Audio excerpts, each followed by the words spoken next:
Сәлеметсіңдер ме оқушылар? Бүгінгі сабағымыздың тақырыбы негізгі және туынды етістік. Бүгінгі сабақта негізгі және туынды етістікті анықтайсыңдар. Мәтін бойынша сұрақтарға жауап бересіңдер. Берілген етістіктерді негізгі және туынды етістіктерге ажыратыңдар. Мұндағы етістіктер әңгімелес, бар, ұсақта, шаңдат, оқы, кел, өрнекте, жаз, достас, ер. Әңгімелес, туынды етістік, бар, негізгі етістік, ұсақта, туынды етістік, шаңдат, туынды етістік, оқы, негізгі етістік, кел, негізгі етістік, өрнекте, туынды етістік, жаз, негізгі етістік, достас, туынды етістік, ер, негізгі етістік. Негізгі етістік түбір сөзден болады. Туынды етістік түбір сөзге жұрнақ жалғану арқылы жасалады. Мәтінді оқимын, мұқият тыңдаңдар. Қажымұқан Мұңайтпасов әлемге танымал болған тұңғыш қазақ палуаны. Ол өзінің спорттық жолын Петербургте бастады. Қажымұқан Франция, Германия, Бельгия, Түркия, Америка сияқты ірі мемлекеттерде өткен белдесулерде жеңіске жетті. Ол барлығы 26 мемлекетте болды. Осы сындарда Қажымұқан 48 алтын, күміс және қола медальдарға ие болған. 1927 жылы оған Қазақ даласының батыры атағы берілді. Балалар, мәтін мазмұны бойынша сұрақтарға жауап беріңдерші. Қажымұқан Мұңайтпасов кім? Әлемге танымал болған тұңғыш қазақ палуаны. Ол спорттық жолын қайда бастады? Спорттық жолын Петербургте бастады. Қай мемлекеттерде өткен белдесулерде жеңіске жетті? Франция, Германия, Бельгия, Түркия, Америка сияқты ірі мемлекеттерде жеңіске жетті.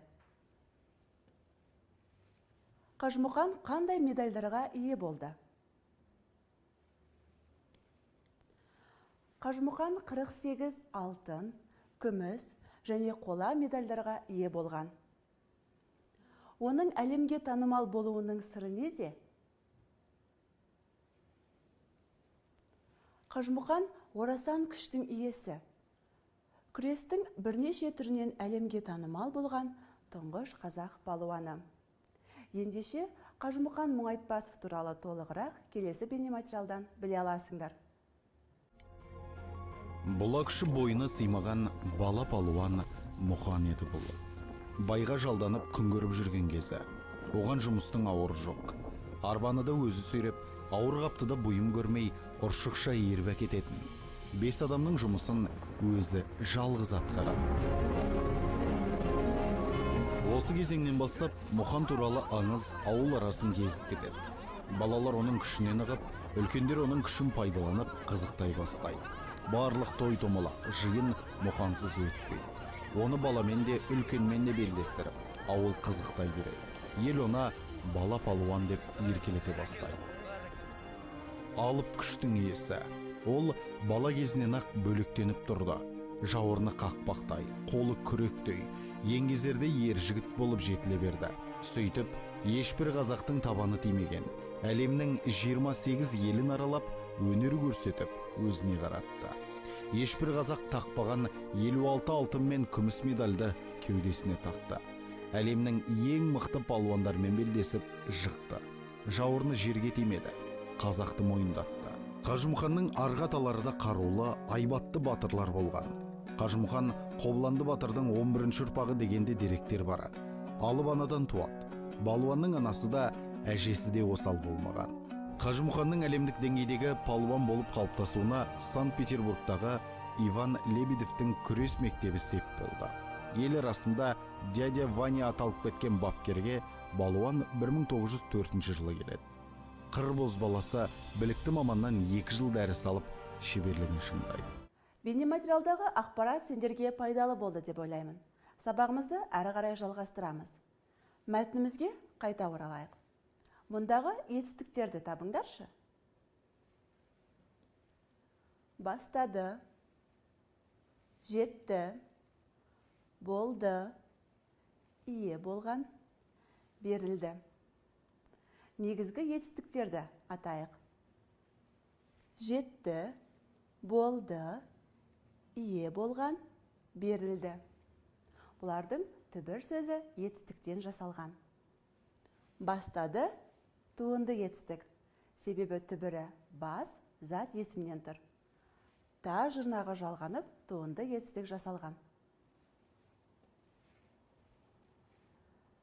Сөздерді оқиық. Кезек, жыр, ой, би, тұз. Қандай сөз табы? Дұрыс айтасыңдар, зат есім. Зат есімдерге тиісті жұрнақтарды жалғау арқылы туынды етістік жасаңдаршы. Кезектес, жырла, ойла, биле, тұзда.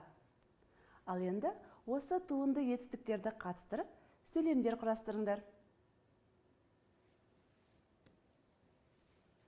Арман, досымен кезектес. Жыршы жырын жырлады. Анасы баласын ойлады. Жылдыз концертте биледі. Мерей, ет тұзда. Келесі тапсырмада ребус берілген. Ребусты шешіңдер. Мұнда бізге аққу және тауық берілген. Ребустың шешуі ақта.